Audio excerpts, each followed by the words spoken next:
There are two things. In itself, it's a positive thing, of course, that these weapons are being disposed of, if that is going to be the outcome of this process. But I regret a little bit that it's taken attention away from what at the moment for me is the important question, namely how to end the war in Syria. So there's a very limited intervention. That's also what the US would have done if they had stricken. It would have been very limited. It would have been in response to that particular act, the use of chemical weapons. It would not have brought an end to the war. And there's very little kind of vision on how to bring peace to Syria. So it is not in itself a bad thing. Of course, it's a good thing, but I find that all this attention now is going there. And are the weapons inspectors going to be allowed to do their work, and all this kind of discussion? And it is taking attention away from that bigger question, namely how to bring peace to this country. Of course, some critics have said that although Assad has now agreed to dispose of the chemical weapons, he can still go on killing his own people with conventional weapons. What is your response to that critique?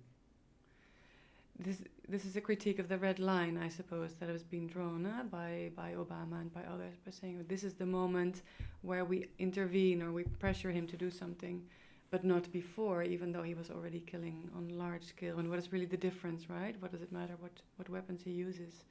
So to a large extent, I would agree with that. I think it's important that this norm of the non-use of chemical weapons, which has been such a strong norm, that there's attention for that, and that this is now also being punished, and it's a good thing in itself, but it is at the same time a very artificial line that is drawn between that killing in that way and these other killings. So I would agree with that or more in general terms, it is unacceptable that this kind of killing takes place. But I would add, though, that it's not just Assad who is doing the killing at the moment, and it's also increasingly where you're hearing stories about atrocities also by other parties in Syria. So that also makes it clear that kind of a bigger, more comprehensive solution is needed, rather than just pointing the finger at one side. So how hopeful are you about the Geneva peace process? I think it's very difficult, and it is also very problematic if not everybody is at the table who matters. But I do think that it has to continue nonetheless. It is simply too important not to. And hopefully, as it gets a kind of momentum or a dynamic of its own, other parties will also feel that they better be included, right? That they had better be a part of these talks once they start feeling that it's going to go somewhere. I think very important is also that all international actors are included, everyone who is backing one or the other party in Syria, because they finally have the leverage to really make a difference, to really pressure their allies in Syria to give up fighting or to even withdraw weapons shipments, which are taking place to all sides. So that international dimension should certainly be important. Say that in a best case scenario there is a peace agreement in Syria. The parties agree to a ceasefire, and the UN would be invited to come monitor that ceasefire, maybe to help implement some of the elements of the peace agreement. What do you think are the most important lessons that the UN should bring from other missions they've embarked on? So for me, that would be this kind of modesty in the level of ambition. So keeping a stable situation is already quite something. And beyond that, I think it should be really about supporting the parties or facilitating the parties to keep talking to each other and to keep negotiating a kind of some kind of joint vision for future Syria, rather than to do in their place, to start writing laws or whatever, and to start building up a state in their place. I think that is an important lesson, is that is not something that interveners can do.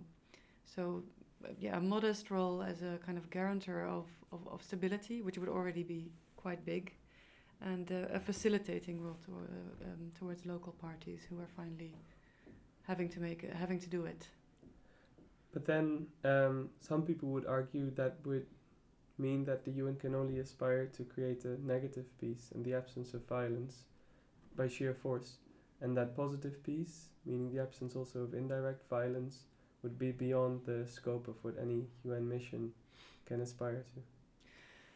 Yes, I would agree to some extent to that. I think building up a positive peace is really up to the people who are involved. Although that is only if you look at it at a country level.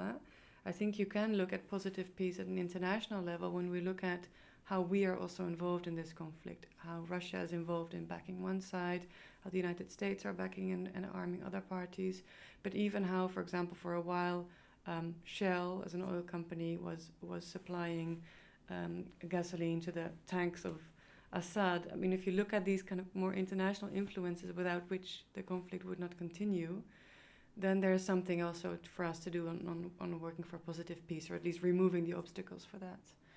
But not in the form of going there and building a country. I think that is something that we have learned that we cannot do through intervention.